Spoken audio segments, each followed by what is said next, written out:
Welcome to Prabha's kitchen. Friends, இன்றைக்கி இட்லி மாவு வச்சு கார பணியாரம் செய்ய போகிறோம். அதுக்கு சைட் டிஷ்ஷாக வெங்காய சட்னியும் செய்யலாம். இதுக்கு ஃபஸ்ட்டு ஒரு இருப்பு சட்டியை ஸ்டவ்வில் வச்சு அதில் 1 டேபிள் ஸ்பூன் அளவு எண்ணெய் விட்டுக்கலாம். இதில் 1/2 டீஸ்பூன் அளவு கடுகு, 1/2 டீஸ்பூன் அளவு உளுந்து போட்டு இது பொரிஞ்சு வர சமயத்திலே 1/2 டீஸ்பூன் அளவு கடலைப்பருப்பு சேர்த்துக்கலாம்.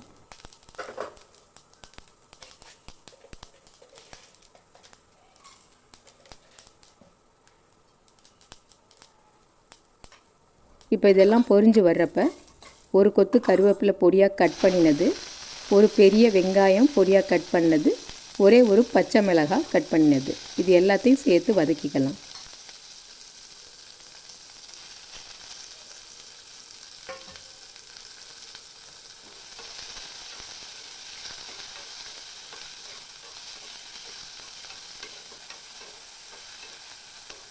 இப்போ வெங்காயம் முக்கால்வாசி வதங்கிடுச்சு. இந்த சமயத்தில் கட் பண்ணின கொத்தமல்லி தலையை சேர்த்துட்டு ஸ்டவ் ஆஃப் பண்ணிக்கலாம்.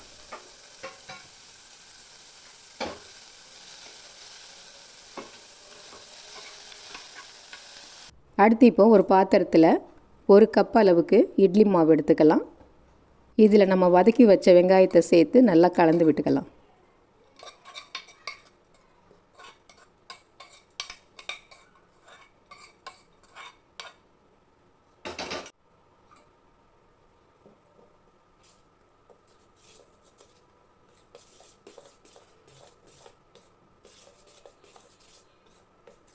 இப்போ பணியார மாவு ரெடி ஆகிடுச்சு.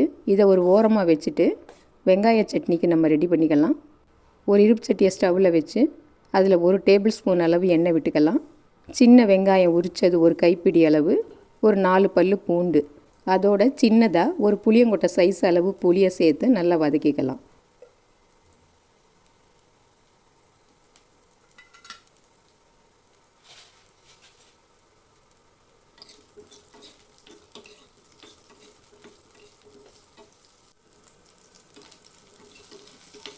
இப்போ வெங்காயம் முக்கால்வாசி வதங்கிடுச்சு.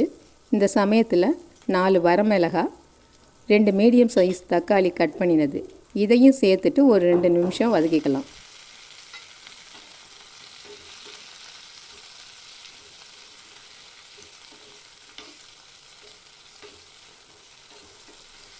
இப்போ தக்காளி நல்லா வதங்கிடுச்சு.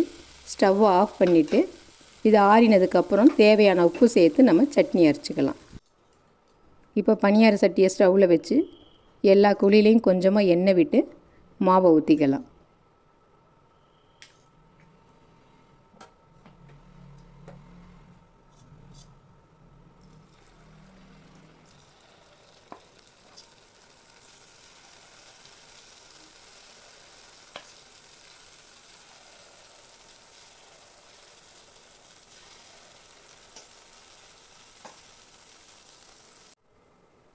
இப்போ ஒரு பக்கம் வெந்துருச்சு. இதை கரண்டி காம்பால் திருப்பி விட்டுக்கலாம்.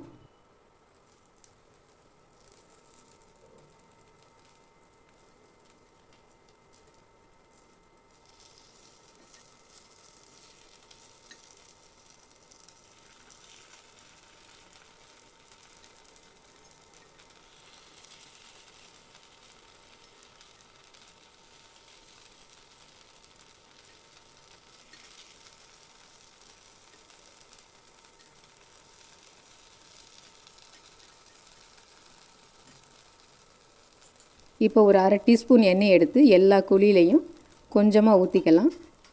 அப்போ தான் 2 பக்கமும் நல்லா பொன்னிறமாக வெந்து வரும்.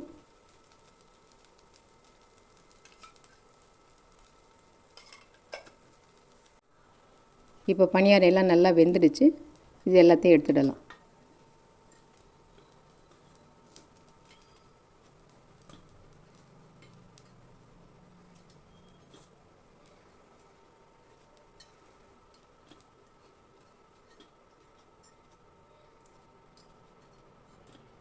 இப்போ இதே மாதிரி மீதம் இருக்கிற மாவையும் நம்ம பணியாரம் ஊற்றி எடுத்துக்கலாம்.